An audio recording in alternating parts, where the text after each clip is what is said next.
My name's Gary Platt. I work for the EEF, the manufacturers organisation. We help our members to compete in the marketplace.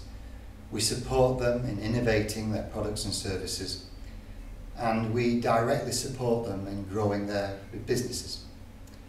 We provide business services to them. We are a rich source of industrial intelligence, and we also give a great opportunity for people in the manufacturing world to network with their peers, their purchasers and their suppliers. And we also represent the industry and government. I'd like to talk to you about an event I'll be delivering for the EEF. It's a talent management event, and what I want to do in this talent management event is to look at one particular area. And it's an area that I think is failing in many organisations. And the area is training and development. And I'd like you to come along to this event because some of the content, I hope, will be challenging. I hope it'll get you to look again at some of your beliefs about how training and development should operate in your respective organisations.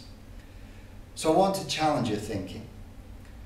And I also want to give you numerous tips, techniques, methods that you can go back and employ in your organisations to make sure that training and development is core to the business.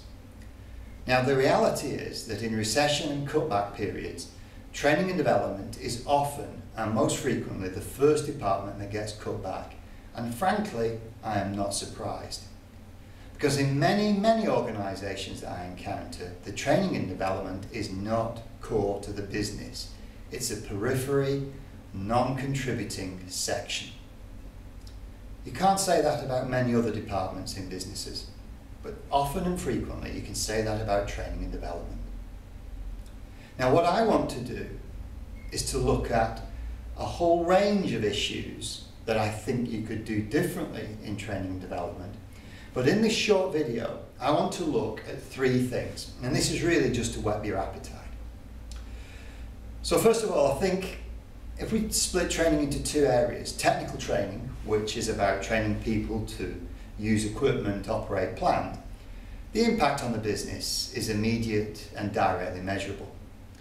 But when we start to look at developmental training, and here we're talking about things like management, leadership, teams, appraisal, that sort of training, then it's not so clear. And that's a problem.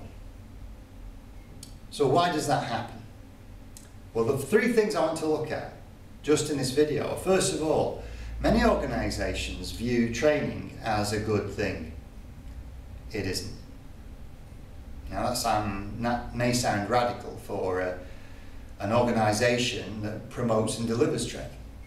But the bottom line is this: training and development can be very, very bad. It's expensive, it's resource intensive, and it's going to draw upon a lot of people and take away their time that's available to you. That being the case, you can't say legitimately all training is a good thing. It isn't. The second thing I want to look at is about something called performance gaps. It doesn't matter if it's management, it doesn't matter if it's leadership development, it doesn't matter what the issue is. All training should be predicated on a performance gap. What is it that we expect people to do in their jobs? And sometimes what we expect of the training is vague and ambiguous. I frequently hear words like engagement, empowerment, motivation. Those things can mean anything. And when you have vague and ambiguous terms describing the output of the training, you get vague and ambiguous results. So training should be performance gap driven. And the third thing I want to look at is strategy for transfer. Often training is done in isolation. they'll either attend a training course or they'll participate in a piece of e-based development, and then they return to the workplace. And there is no support mechanism, there is no analysis, there is no checking that what has been learned is now being used and employed. If you do not have a strategy to transfer learning into the workplace, I guarantee you the majority of it will not make the trip. Now, on this talent management event, I'm going to look at those three things and a whole host of others. And I'm going to give you methods, systems, tools to address and deal with that. These are not fanciful, these are not half-baked ideas, they're solid working strategies that we've used and improved and applied with many of our members. So, the talent management event is likely to be an investment for you.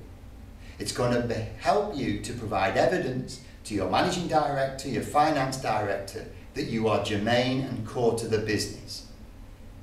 If you can provide that hard, factual evidence now, great. I bet I can improve on it. If you can't do that at all now, I can definitely improve on it. I hope you can come along to the talent management event. The dates and places will come up at the end of the video. I look forward to seeing you.